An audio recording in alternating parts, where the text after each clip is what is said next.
Hello there and welcome to our look ahead to what the papers will be bringing us tomorrow. With me are Susie Boniface, columnist at The Mirror, and Michael Booker, the deputy editor of The Express. Let's have a look at some of the front pages. We're going to start with The Express, which campaigned for the UK to leave the European Union, and as a result it describes today's Brexit vote as a giant leap towards freedom. The Mail also backed Brexit and it calls the government's win a crushing vote and pictures the statue of Winston Churchill in Parliament Square on its front page. The Metro merely states that Brexit begins. Pretty profound. The Eye says Britain has taken a step into the unknown and the country faces a bitter fight with Brussels over a £50 billion divorce settlement. While the Times reports that Tory MPs are threatening to rebel over Brexit unless Theresa May guarantees the right of EU citizens to stay in Britain. Labour has its own problems, according to The Guardian, with a fifth of its MPs defying the leader, Jeremy Corbyn, and voting against Article 50. And finally, The Mirror says that Theresa May is planning a swift exit from the EU after today's historic vote. We're going to put up the front pages for our viewers of two of the leading Brexit newspapers, you could say. The Mail, there it is when it comes up, and The Express, the two side by side.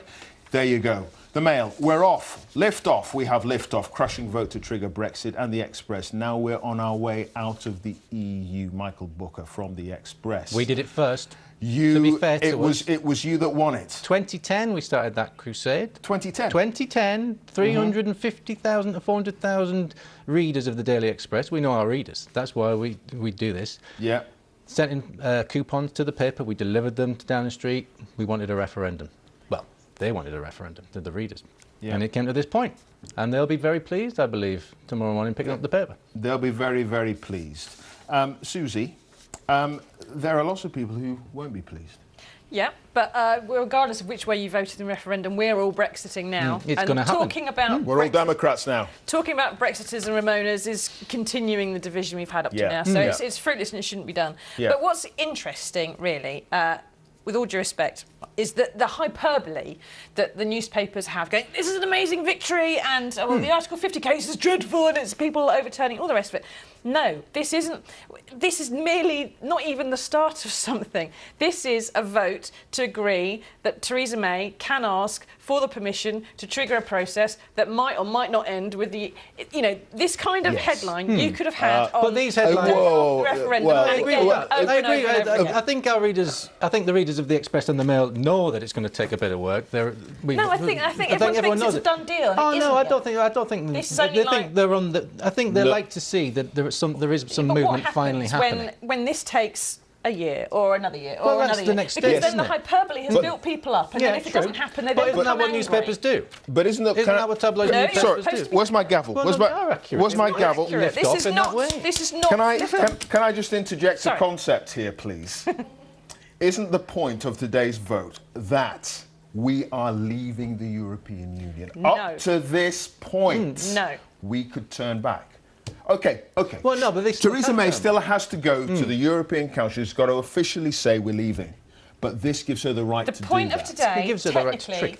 It gives her the right to trigger Article 50. That is the surface of the story. Really what today is about is the fact that Parliament said to Theresa May, you cannot use the royal prerogative, which is the ancient right of kings and queens in this country, to pass a law. Right, that was what the whole Article 50 court case was about, and that was for the first time in nearly 3.5 centuries. Yeah, but that's Prime gone. Minister. That's happened. And this was now a done we deal have anyway, parliamentary really. democracy reasserting itself. That is the important thing about today. Okay, are you suggesting, Susie, that at some point down the line, when the negotiations turn to rubbish and it's all dreadful, and we've got to pay back 50 billion, and it's all, we will somehow decide, you know what, we've got to have another referendum, and we are going to pull out. Well, exactly. So that's my point. But that is today, it means we are leaving the European Union. Union. It might take. We're 7 months on and nothing's happened. Not necessarily. That was merely advisory. Exactly.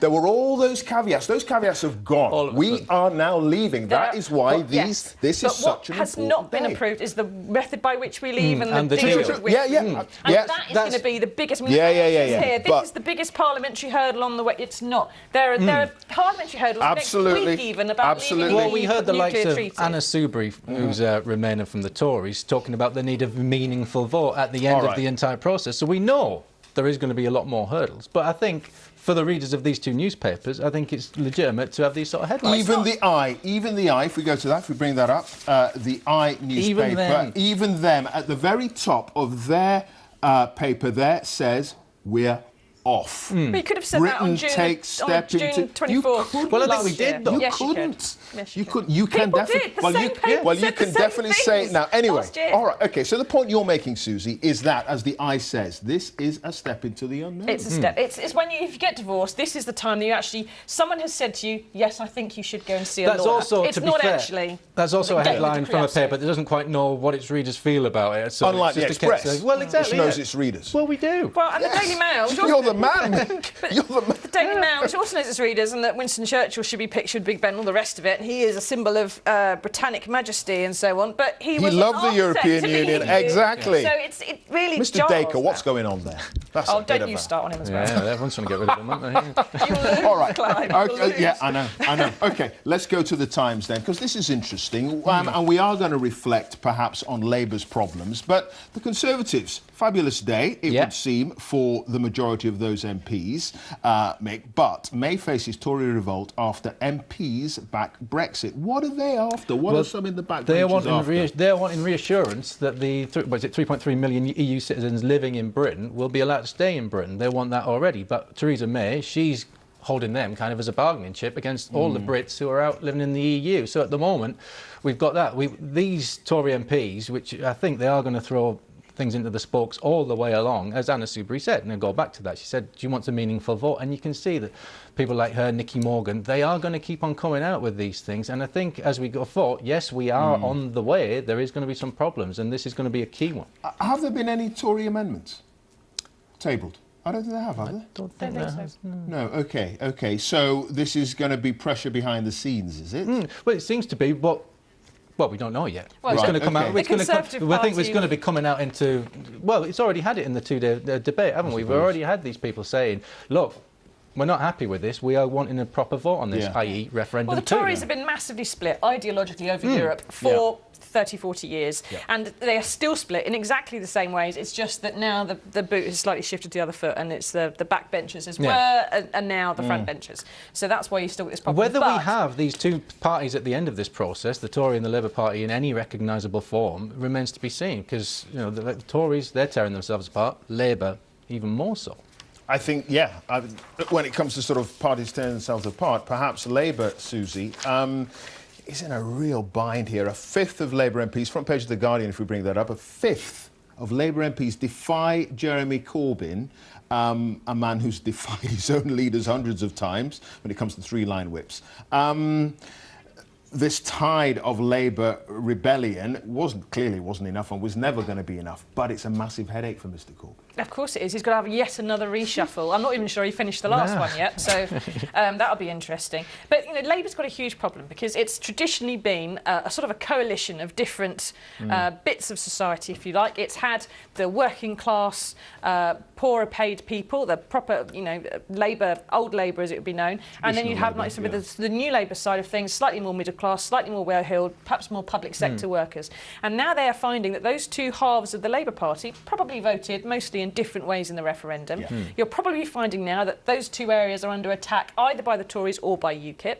Now, how do you get them both back under the same umbrella again? In the current climate, it's incredibly difficult. Corbyn, to be fair to him, has got an almost impossible job, but he is making such a complete mess of it. And he isn't able to control his party or convince them that he has some kind of grand plan as to how to get through the next 5-10 years, or how to become Prime Minister. I'm not sure he wants to. This headline seems to be this big doom for Labour thing, but it feels like that's been going on now for a couple of years, and this is simply this whole thing, Brexit, just deepening the cracks. There will be a reshuffle, and then we'll have the same bunch of a different bunch of no-marks in there that no one quite knows. What this is really doing is taking attention off the split we've just heard about in the Tory ranks, because Labour are making such a complete mess of things. No one is really noticing, and the Tory backbenchers who are agitating perhaps and maybe going to rebel against May are easier to hold in check and not have so much power, not to get so much TV time, so on and so forth. It doesn't seem quite so bad for Theresa May the longer Jeremy Corbyn's going. It seemed to be at PMQs as well, didn't it? The fact that again Corbyn could have had there was a few open goals there for him to hit, and he didn't do it again. But did it make any sense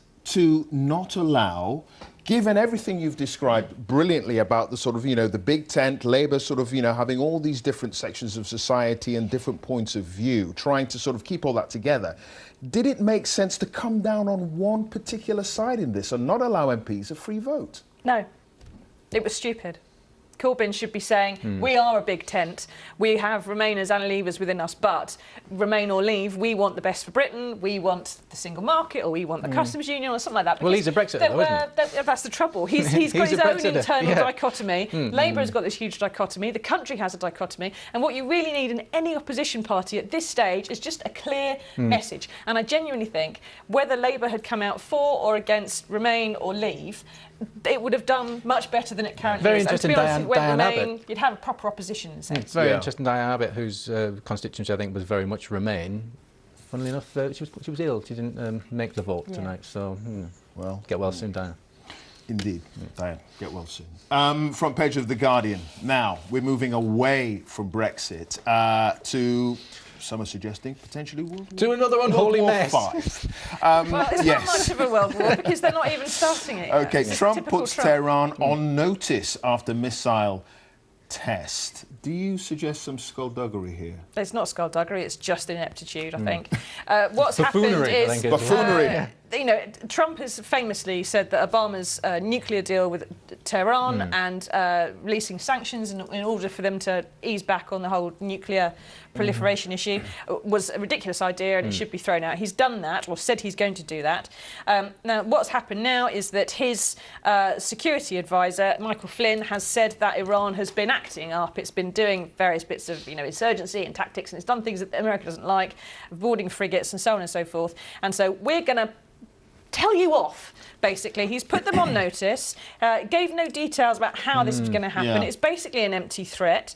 And then he's saying, Sean Spicer, not very nice and Spicer, said the president wanted to make sure the Iranians, quote, understood we are not going to sit by and not act. And then didn't act. See, they're very much in the bad dudes department, aren't they, the Iranians now with the Americans? Oh, yes. Yeah, but the scary dudes. Do you really think Donald Trump is going to go, all right, Ayatollah, no, they're not come and have it? They're not scary, they're bad. These are just bad. But at the same time, he did label Iran as a threat, and he is making it clear that he's keeping an eye on them. Look, and that's what his supporters want. We hope all of a sudden we think we're going to see that he knows what he's doing at some point over this curve. We hope that's going to happen, and that possibly. You don't think he knows what he's doing? You've got Michael Flynn, who's very hawkish in himself anyway. Yeah. You've got Donald Trump saying these things, and it's such a vague statement that it could almost be a declaration of war or just a finger wagging. We don't know what level that is to take from Donald Trump at the moment, and we hope it's down here, not up there. If you lead with your chin, you are going to get a smack on it eventually by somebody. And America, if it wants to, it has for a long time, walked with a big stick, and it's been the superpower and everything else, and no one wants to rattle the bear's cage. But if you go out looking for a fight, eventually, some chippy little beggar is going to go, all right, then, I'll take you in the kneecaps. I thought there was supposed to be more. Then there's trouble. Yeah, all right, OK. Very good analogy. There you go. Very good analogy. Meanwhile, in France, let's go to the front page of the Independent. Front page of the Independent, Mick. Marine Le Pen is riding high in the polls. She's extending her lead, particularly against the fact that the right-wing candidate, leading right-wing candidate, who was likely to do very well, probably even win, François Fillon, he's embroiled in a bit of a scandal. Every single day seems to be getting mired in more controversy, and again, that doesn't seem to be going down very well with the voters in France. Now, Le Pen, to me, she does clearly just seems to be that wolf in sheep's clothing, and she seems to be trying to adopt this softness of policy and image as well, and you just hope to God that the French see through it. But at the moment, it seems to be building up. She is on this populist wave. And I'm sure there was probably a French newspaper editor sometime last year. He might have seen the same kind of thing about Nigel Farage in the UK. Lots of papers said the same kind of thing about Donald Trump. The parties are slightly different, to be honest. I mean, I'm not, I'm not a UKIP voter. But the upshot is there is a very real possibility, probably for the first time in history, of the far right, not the first time in history, actually, I don't want to go back to World War II, doing very well in the election, potentially even winning. Europe's got a nasty habit of voting in the far right repeatedly. Austria just managed to avoid it, didn't they? Luckily. Just about, Despite they the rerun there. Yeah. All right, okay. Finally, to leaven the mood, to send you all to bed with a nice rosy glow. Beyonce's having twins. Yay! But they haven't used the right picture. There was a brilliant picture. Clive didn't want to do this story. Yeah, because now what do I say now? What's next? What a lovely couple they are. We're very happy. The interesting thing about this is that she announced her pregnancy in the style. I mean, when I was pregnant, I put the baby scan on Facebook for my friends, like you do. Right. Beyonce announced it by stripping down to her smalls, putting a yellow neck curtain over her head, posing in front of what looked like a funeral wreath, and releasing it on Instagram. And for some reason, Metro haven't put that on the front page. No, it's a great picture. Fools. But frightening in a lot of ways. Frightening. I'll tell you what's frightening. Ed Balls. Yes. The picture. Not frightening. Not Ed Balls, the picture. Front page of the Metro. Somebody stop it. A couple of years ago, him on the front page, that meant a bad story. There was nasty things and people were booing him. But no, everyone likes him now. Maybe in front of your newspaper. Well, no, a lot of papers. He wasn't, he wasn't everyone's, pin up, was he? But he is. And he's saying in the Metro he doesn't want to get back into politics. Yes. He says, if I was trying to get back into politics, I wouldn't have worn a yellow suit and a green face. You'll notice. It's not a definite, is it? That's well, this was a silly way to go about it. Would I do that? Would I have? He might be back, folks. If I want to be He might be back. All right. Silencio. Susie, Mick, thanks for looking at some of the stories behind the headlines. Thanks for talking about it. Brilliant. That's it for the papers tonight. Before you go, these front pages have come in while we've been on air. The FT, perhaps unsurprisingly, leads on that historic vote by MPs to trigger Brexit, whilst the Sun goes for something completely different. It reports that a judge is furious after a woman was hauled before the courts for calling a man a pussy. Well, don't forget, you can see the front pages of the papers online on the BBC News website.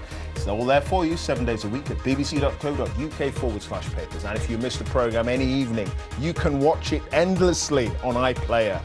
I do. I don't. Good. Susie doesn't. Cheers, guys. That's you. Bye-bye.